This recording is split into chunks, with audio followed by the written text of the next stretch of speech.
પાયલ મારી best friend હતી. તે ઘણા સમય પછી આજે મેં તેને જોઈ હતી. હું તેને જોઈને હેરાન થઈ ગયો. તે એટલી ખૂબસૂરત થઈ ગઈ હતી કે હું તમને શું બતાવું.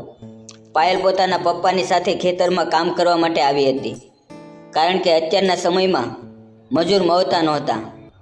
મારા પપ્પાને પાયલના પપ્પા ખેતરમાંથી ઘઉંના ગાડા ભરીને ઘરે લઈ જતા હતા. તેને ત્યાં ગયા પછી હું અને પાયલ ખેતર ઉપર એકલા હતા. મારા પપ્પાના ઘરે ગયા પછી મેં અને પાયલે એવી રમત શરૂ કરી કે હું અને પાયલ પરસેવે રેબઝેબ થઈ ગયા. મિત્રો, આ વાર્તા થોડા સમય પહેલાંની છે. મારું નામ વિક્રમ છે અને મારી ઉંમર 18 વર્ષની છે. ઉનાળાની સિઝન હતી અને અમારા ખેતરમાં ઘઉં કાપવાનું કામ ચાલુ હતું અને આ વર્ષે મજૂરોની ખૂબ જ ખેંચ હતી, એટલે અમારા ખેતરના ઘઉં જાતે જ અમારે કાપવા પડ્યા.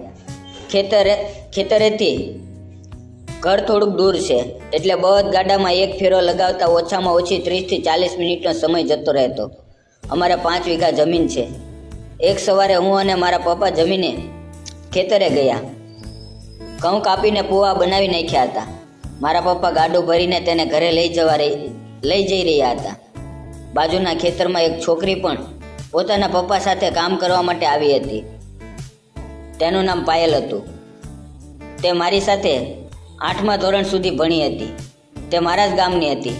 જ્યારે મારા પપ્પા ગાડી લઈને ઘરે તરફ ગયા તો હું પાયલને મળવા માટે તેની પાસે ગયો. મેં તેને કહ્યું, અરે પાયલ, તું ક્યારે આવી? તે અમારા ગામની હતી, પરંતુ ઘણા સમયથી તે બહાર રહેતી હતી. તેણે મારી તરફ જોયું. તે મને જોઈને હેરાન થઈ ગઈ અને તેણે મને પૂછ્યું, વિક્રમ, કેમ છે તું?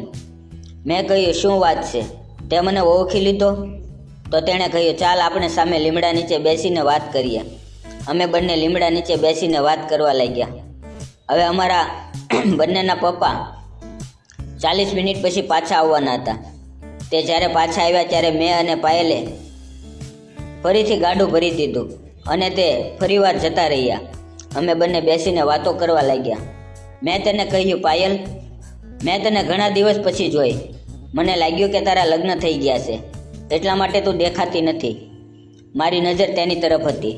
તે ખૂબ જ સુંદર હતી અને એકદમ અલગ લાગી રહી હતી. હું વિચારી રહ્યો હતો કે તે આ જ પાયલ છે જે નાનપણમાં મારી સાથે ભણતી હતી. તેણે મારી વાતનો જવાબ આપ્યો નહીં. મારા લગ્ન નથી થયા, અને જો થયા હોત તો હું તને કંકોત્રી જરૂર આપત. વિક્રમ, તું જણાવ, તારા લગ્ન થઈ ગયા? મેં કહ્યું, મેં હજી લગ્ન વિશે વિચાર્યું નથી. હું નોકરીની તલાશમાં છું. જ્યારે એક સારી નોકરી મળી જશે પછી હું લગ્ન કરી લઈશ. અત્યારે કોઈ લગ્નનો વિચાર નથી. અમે બંને એમ જ વાતો કરી રહ્યા હતા. મેં તેને પૂછ્યું, તે લગ્ન કેમ નથી કર્યા?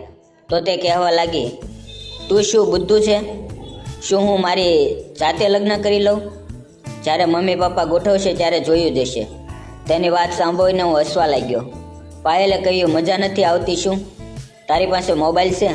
મેં કહ્યું, હા છે. તો તેણે કહ્યું, મને તો તારા મોબાઈલ ઉપર કોઈ સારી ફિલ્મ દેખાડ. લીમડાના ઝાડ નીચે ગુણીઓ પાથરીને અમે બેસી ગયા. મારા મોબાઈલની અંદર સાઉથની ખૂબ જ સારી મૂવી હતી.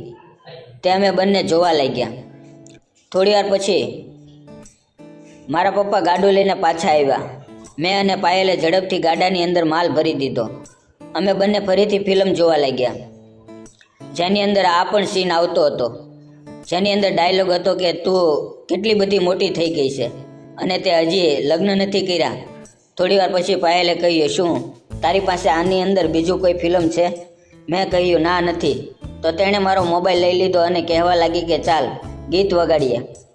અને તે વિડીયો પ્લેયર ખોલ્યું. તેણે કે એવો વિડીયો પ્લે કરી દીધો જેની અંદર એક છોકરો ઇંગ્લિશમાં વાતો કરતા હતા. તેને સમજમાં ન આવ્યું. મેં તેને કહ્યું, પાયલ, તું ફોન લઈને બેસી ગઈ. હું તારી સાથે વાતો કરવા માંગુ છું. તેણે કહ્યું, હા બોલ ને. મેં કહ્યું, આજકાલ તું શું કરે છો? ઘરે જ રહ્યા છો કે હજી અભ્યાસ કરા છો? તેણે કહ્યું, મેં 10 સુધી અભ્યાસ કર્યો અને પછી છોડી દીધો, કારણ કે ઘરની પરિસ્થિતિ થોડી ખરાબ હતી. મારા મોટા ભાઈ સાયકલના પંચરની દુકાન ચલાવે છે અને તેનું કામ પણ બરાબર ચાલતું નથી. અને મારા ભાભી આખો દિવસ મારા ભાઈ સાથે ઝઘડો કરે છે. તેણે વાત ફેરવતા કહ્યું, તારી ઉંમર તો મારા કરતાં મોટી છે તો તે કેમ લગ્ન નથી કર્યા? પહેલાં તારા લગ્ન થવા જોઈએ. તું હજી સાવ કુંવારો બેઠો છો. અમારી વાત ચાલી રહી હતી ત્યાં મારા પપ્પા ઘરે માલ ઠલવીને પાછા આવ્યા અને સાથે જમવાનું પણ લાવ્યા હતા. જમવામાં રોટી, સબ્જી, મીઠાઈ અને ઠંડી ઠંડી છાશ હતી. પાયલના પપ્પા તેના ઘરેથી ચિકન અને રોટી લાવ્યા હતા. પહેલાં અમે બંને બળદ ગાડાની ઉપર માલ ગોઠવી દીધો અને પછી લીમડાના ઝાડ નીચે બેસીને જમવા લાગ્યા. પાયલ ખૂબ જ સુંદર હતી. તે મને પહેલી નજરે જ ગમી ગઈ હતી. આખો દિવસ આમ જ કામ અને વાતોમાં જતો રહ્યો. હવે થોડું થોડું અંધારું થઈ ગયું હતું અને તે પણ થાકી ગઈ હતી. મારા પપ્પા છેલ્લો ફેરો ભરીને ઘરે જતા રહ્યા. તેણે કહ્યું, ચાલ હવે ઘરે આવું. પણ પાયલના ખેતરમાં હજી થોડું કામ બાકી હતું. જો હું ઘરે જતો રહીશ તો તે એકલી જ થઈ જશે અને હું તેને એકલી છોડવા માંગતો નહોતો.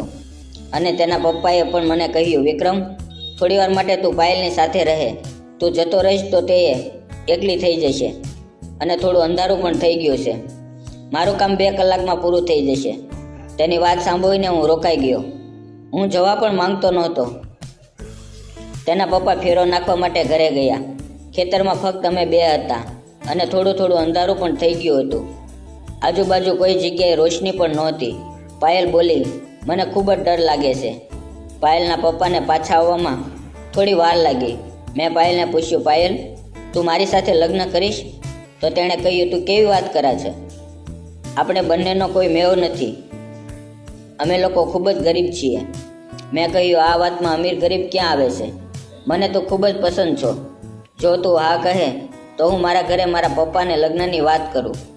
પાયલે કહ્યું, હું શું બોલું? એટલું બોલીને તે શરમાઈ ગઈ. મારી પાસે 2 મોબાઈલ હતા.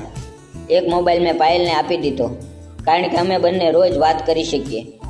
હવે અમે બંને રોજ વાત કરવા લાગ્યા અને આમ જ 5 મહિના જતા રહ્યા.